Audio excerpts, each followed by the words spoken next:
Kita lanjutkan dialog ini, saya ke Pak Andi Nasrun.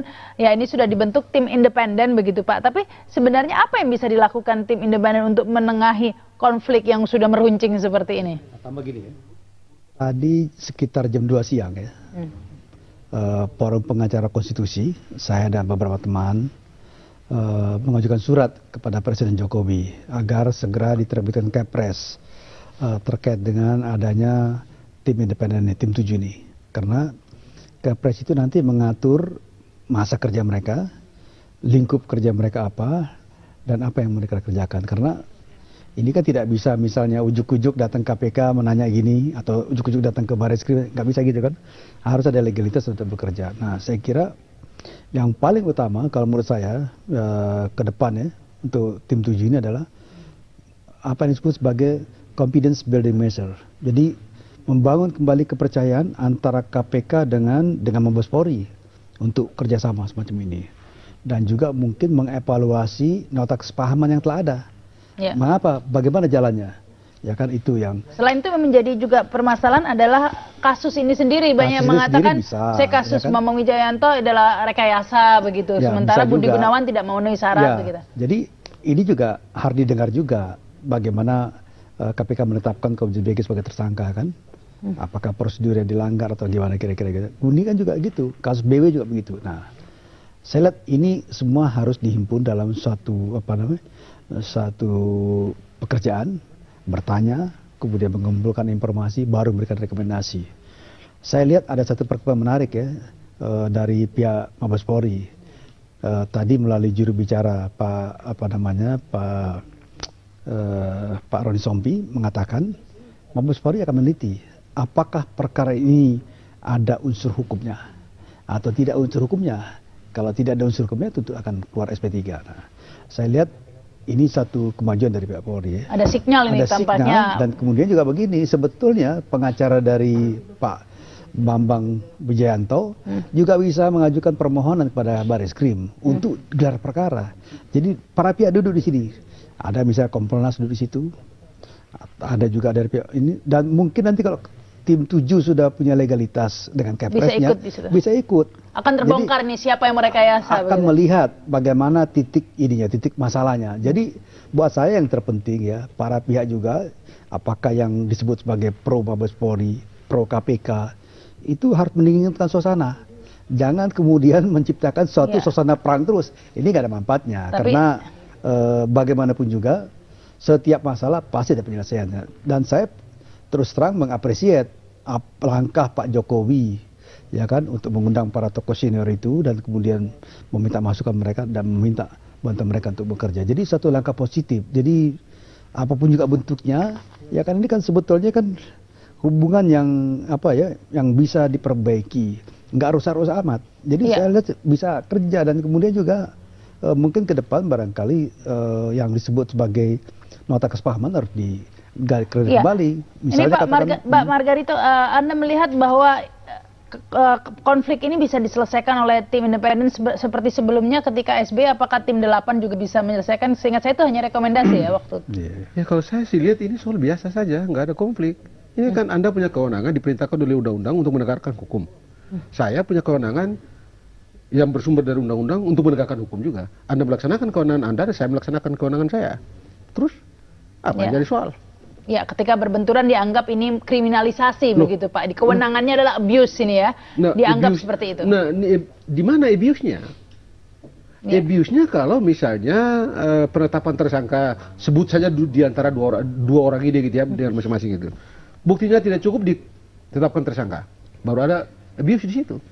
Kalau buktinya cukup, apanya yang abuse tidak ada gitu. Jadi ini kan sudah ada dicatat misalnya dalam kasus Bambang Wijayanto misalnya ya, ada 2 versi tanggal pelaporan dianggap juga terlalu cepat, kemudian kan cepat proses penyidikannya. Kalau itu soal teknis penyidikan saja begitu. Kejaksaan belum terima SPDP, penangkapannya juga dianggap janggal, tuduhannya juga tidak jelas karena kan misalnya saksi palsu. Kalau itu adalah pelakunya bukan yang menyuruh begitu yang dipidana kan? Ya kalau begitu ya, sistem kita ini menyediakan cara untuk mengoreksi. Di mana? Pra peradilan.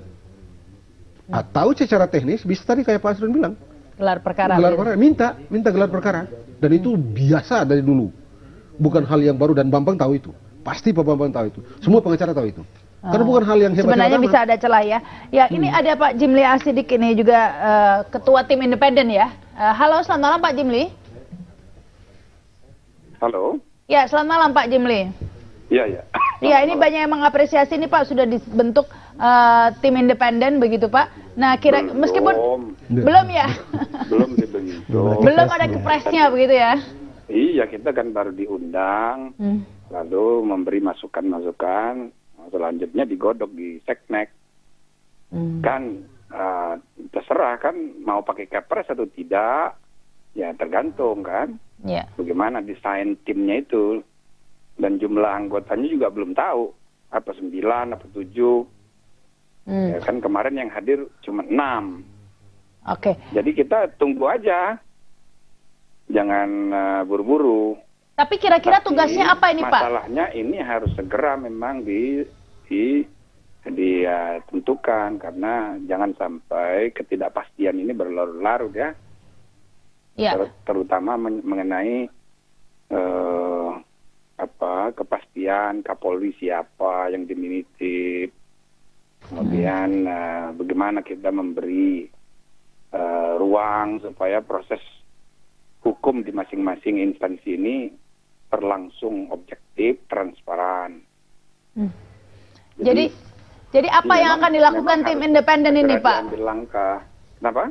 Apa tugas dari tim independen itu sendiri apa nih, Pak, yang sudah dibicarakan? Ya, nanti kita tunggu kepresnya. Jadi kira-kira dalam pembicaraan sudah disinggung begitu, Pak? Iya, banyak yang kita kasih masukan itu sampai 2 jam. Mulai dari yang makro sampai yang mikro. Ya. Ya, langkah-langkah usul-usulnya ya. Nah, terserah. Ada bagian-bagian yang Presiden harus lakukan lebih dulu. Kalau itu tidak berhasil, baru skenario kedua. Dan itu akan menentukan format tim yang akan dibentuk. Termasuk apakah misalnya informal saja atau mau formal. Ya. Halo? Iya, Pak Jimli. Berkepres gitu kan. Nah, itu kan masih dibahas di seknek. Pak Kita Jimli, tunggu aja. kalau menurut Anda, pandangan Anda konflik KPK dan Polri ini akar permasalahannya apa nih? Apa yang harus diselesaikan lebih dulu, Pak? Lah ya itu bagian dari yang harus di fact finding dan ditemukan. Jangan dibicarakan dulu lah, belum diperiksa. Kita harus adil ya memperlakukan KPK maupun Polri.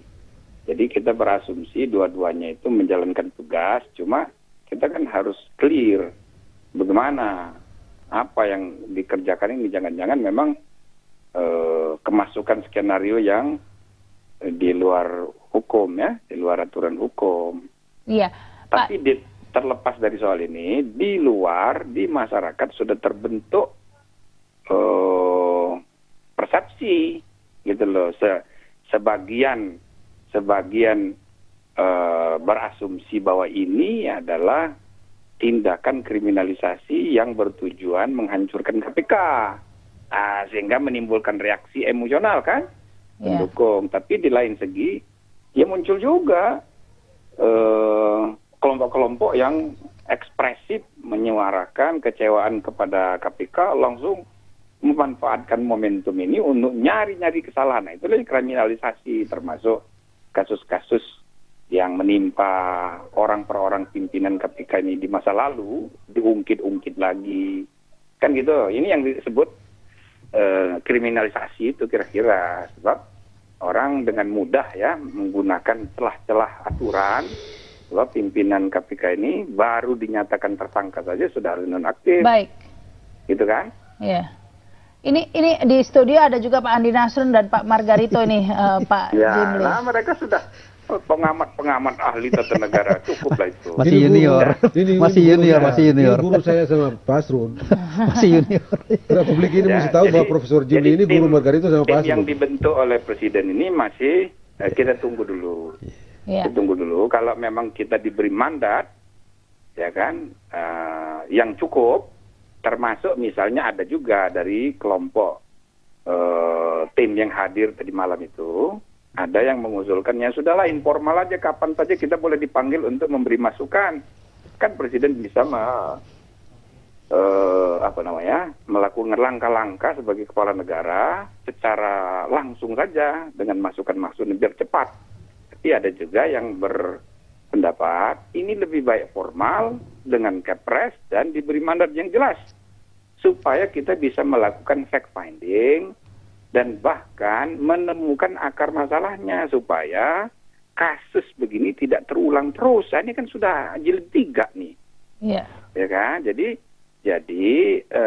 banyak hal yang harus dipelajari, dibenahi, bukan hanya menyelesaikan kasus teknisnya, tetapi bagaimana ini mekanisme bekerjanya sistem penegakan hukum kita ini di dua lembaga ini ya harus dievaluasi, termasuk soal kelembagaan baik KPK maupun Polri-nya, ya kan?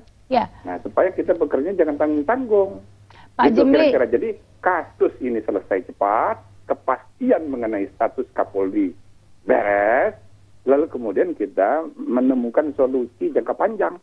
Itu kira-kira. Solusi jangka panjangnya kira-kira seperti apa, Pak? Ada yang mengasukkan agar KPK agar tidak terjadi berulang-ulang seperti ini ada hak imunitas begitu, Pak? Iya, itu you tanya kepada pengamat, jangan kepada tim. Kan saya harus fact finding dulu. Masa belum bekerja sudah ada kesimpulan. Oh, okay. Nah, nanti Margarito sama Asrun, itu pasti yang ditanyain ya. Gitu ya. Baik, kalau begitu Pak Jimli, selamat bekerja ini Pak Jimli. Ya, selamat ya. Iya, banyak yang Selamat, berharap ini. Asrun sama Ya.